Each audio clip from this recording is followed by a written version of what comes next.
সম্মানিত ভিউয়ার্স, আশা করি আপনারা সকলেই ভালো আছেন। আজকে আপনাদের সাথে কথা বলবো হাঙ্গেরি এম্বাসি আপডেট নিয়ে এবং হাঙ্গেরি ভিসার রেশিও নিয়ে। আপনারা যারা হাঙ্গেরি ভিসার জন্য ইতিমধ্যেই এম্বাসিতে ফাইল জমা করেছেন এবং যারা জমা করবেন, অবশ্যই কিন্তু ভিডিওটি আপনাদের জন্য অত্যন্ত গুরুত্বপূর্ণ। সুতরাং অবশ্যই ভিডিওটি শুরু থেকে শেষ পর্যন্ত স্কিপ না করে দেখবেন। দেখলেই ইনশাল্লাহ আপনারা বুঝতে পারবেন বর্তমানে হাঙ্গেরি এম্বাসিতে ভিসার রেশিও কেমন এবং হাঙ্গেরি ভিসা আপডেট কী, এবং তার পাশাপাশি বর্তমানে হাঙ্গেরি এম্বাসির আপডেট কি। সম্মানিত ভিউয়ার্স, আমি কিন্তু আজকে সারা দিন হাঙ্গেরি বিএলএস গ্লোবালের সামনে ছিলাম, অর্থাৎ যারা ভিসা পেয়েছেন এবং যাদের ভিসা রিজেক্ট হয়েছে তাদের সবার সাথেই কিন্তু আমি কথা বলেছি। এবং ভিসা রিজেক্ট হওয়ার ক্ষেত্রে সবচেয়ে বেশি যে জিনিসটা কার্যকর, অর্থাৎ কী কারণে ভিসা রিজেক্ট হচ্ছে সেই কারণগুলো কিন্তু আমি সবার কাছ থেকেই নিয়েছি। অর্থাৎ অধিকাংশ কারণেই ভিসা রিজেক্ট হয়েছে ফেক ডকুমেন্টসের কারণে। অর্থাৎ যতগুলো পারমিটের ভিসা আজকে অ্যাম্বাসিতে রিজেক্ট করেছে, অধিকাংশ পারমিটই ছিল ফেক এবং ফেক ডকুমেন্টস হওয়ার কারণে অধিকাংশ পারমিটের ভিসাই কিন্তু রিজেক্ট করে দিয়েছে। কারণ 2023 এবং 24 সালে এত বেশি ওয়ার্ক পারমিট আপনার ইস্যু হয়েছে সেটা বলার মতো না। এবং তার মধ্যে ধরেন আপনার 60 থেকে 70% পারমিটই ফেক ওয়ার্ক পারমিট, আর বাকি আপনার 20% ধরেন আপনার সাপ্লাই কোম্পানির পারমিট, আর বাকি মাত্র 10% পারমিট অথেন্টিক কোম্পানির পারমিট। তো অ্যাম্বাসিডর যেটা আজকে বলেছে, উনি সরাসরি বলে দিয়েছেন যে যদি আপনাদের পারমিট রিয়েল হয় এবং সব কিছু ঠিকঠাক থাকে তাহলে অবশ্যই আপনাদের ভিসা হবে। তো সেই ক্ষেত্রে আমি যে জিনিসটা আজকে উপলব্ধি করেছি এবং সবার সাথে কথা বলে যে জিনিসটা বুঝতে পেরেছি যে বর্তমানে হাঙ্গেরি এম্বাসিতে ভিসার রেশিও কিন্তু ভালো আছে, কিন্তু যে ভিসাগুলো রিজেক্ট করতেছে বা যাদের ভিসা রিজেক্ট হইতেছে তাদের অধিকাংশ লোকেরই হয় পারমিট ফেক, না হলে তার অন্যান্য ডকুমেন্টস ফেক, কোনো না কোনো একটা কাগজপত্র তাদের ফেক। এই কারণেই অধিকাংশ পারমিটের ভিসা রিজেক্ট করে দিচ্ছে হাঙ্গেরি এম্বাসি। তবে আপনার কাগজপত্র এবং বাকি সম্পূর্ণ ডকুমেন্টস যদি ঠিকঠাক থাকে তবে 100% আপনার হাঙ্গেরির ওয়ার্ক পারমিট ভিসা কিন্তু আপনি হয়ে যাবে।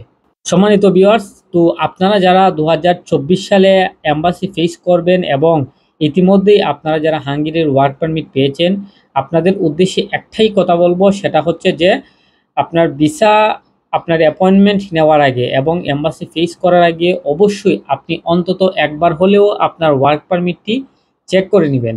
যদি পারমিট চেক না করে আপনি এম্বাসিতে ফাইল জমা করেন তাহলে কিন্তু আপনার অনেকগুলো টাকা নষ্ট হয়ে যাবে। কারণ এম্বাসির যে একটা ফিস, এটা কিন্তু আপনার এজেন্সি আপনাকে দিবে না। যদি ভিসা রিজেক্ট হয় তাহলে সেই টাকার কর্তন কিন্তু আপনার কাছ থেকেই কেটে রেখে দেওয়া হবে। সুতরাং আমি যেটা মনে করি যে প্রত্যেকটা লোকেরই, অর্থাৎ যারা ওয়ার্ক পারমিট পেয়েছেন তারা প্রত্যেকজন মানুষই হাঙ্গেরির যে ওয়ার্ক পারমিট সেটা চেক করে নেওয়া এবং চেক করে এম্বাসিতে ফাইল প্রসেসিংয়ের জন্য দেওয়া, অন্যথায় কিন্তু আপনিও প্রতারিত হতে পারেন। কারণ ইদানিং এত বেশি ফেক ওয়ার্ক পারমিট বের হয়েছে, আসলে আপনি কল্পনাও করতে পারবেন না।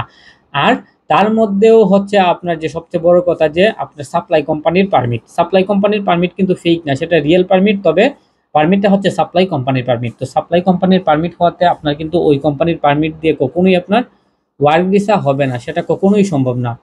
সুতরাং আমি সবাইকে একটাই কথা বলবো যে আপনাদের পারমিটটি আপনারা চেক করান এবং যেই এজেন্সির মাধ্যমে ফাইল জমা করেছেন তাদের সাথে কথা বলুন যে পারমিটগুলো এসেছে বা অন্যান্য ডকুমেন্টস এসেছে সেগুলো রিয়েল নাকি ফেক। আর যারা হাঙ্গেরিতে নতুনভাবে ফাইল জমা করবেন তারা অবশ্যই একটু দেখে শুনে ভালো এজেন্সিতে আপনাদের ফাইলটা জমা করার চেষ্টা করবেন। কারণ একটা ভালো এজেন্সি পারে আপনাকে ইউরোপের যে মেইন রাস্তা বা ইউরোপে পৌঁছে দিতে পারে। যদি আপনি ভালো এজেন্সি খুঁজে আপনার ফাইলটি জমা না করেন তাহলে অবশ্যই কিন্তু আপনি প্রতারিত হতে পারেন, আর কখনোই ইউরোপ যাওয়ার স্বপ্ন আবার কখনোই পূরণ হবে না, সেটা আপনার স্বপ্নই থেকে যাবে। তো অনেকেই জানতে চেয়েছেন যে বর্তমানে হাঙ্গেরি এম্বাসির ভিসার রেশিও কেমন। আসলে ভিসার রেশিওটা এখন আমি বলবো না, কারণ কেন বলবো না, যেই পারমিটের ভিসাগুলো রিজেক্ট হয়েছে সেটা কিন্তু আগের পারমিট এবং সেটা আগে জমা হয়েছিল হাঙ্গেরি এম্বাসিতে। নতুনভাবে কোনো ফাইল যেগুলো জমা হয়েছে ওই ফাইলগুলো কিন্তু এখন পর্যন্ত ডেলিভারি হয় নাই। তো সেই ক্ষেত্রে ভিসার রেশিওটা তখনই বলা যাবে যে যখন নতুন ফাইলের ডেলিভারি দিবে, সেটার উপরই নির্ভর করবে হাঙ্গেরি বর্তমান ভিসার রেশিও। কারণ এখন যে ফাইলগুলো ডেলিভারি দিতেছে সেটা কিন্তু আগেই ভিসা রিজেক্ট হয়ে গিয়েছিল এবং যাদের ভিসা হওয়ার সেটা কিন্তু আগেই ভিসা হয়ে গেছে।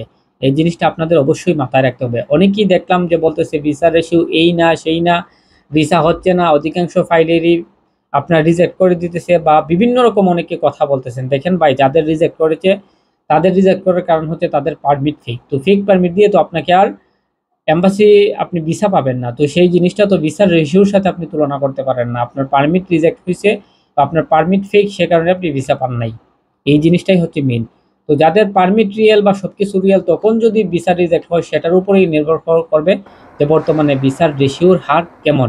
আশা করি আপনারা বুঝতে পেরেছেন, এবং আপনারা যে পদক্ষেপই নেন না কেন, আশা করি আপনারা ভালো কিছু সামনে আশা করবেন হাঙ্গেরি ভিসার রেশিও নিতে। সবাই ভালো থাকবেন, সুস্থ থাকবেন, আর অবশ্যই চ্যানেলটি সাবস্ক্রাইব করে পাশে থাকা বেল আইকনটি বাজিয়ে দিবেন পরবর্তী ভিডিওটি পাওয়ার জন্য। আসসালামু আলাইকুম ওয়া রাহমাতুল্লাহি ওয়া বারাকাতুহু।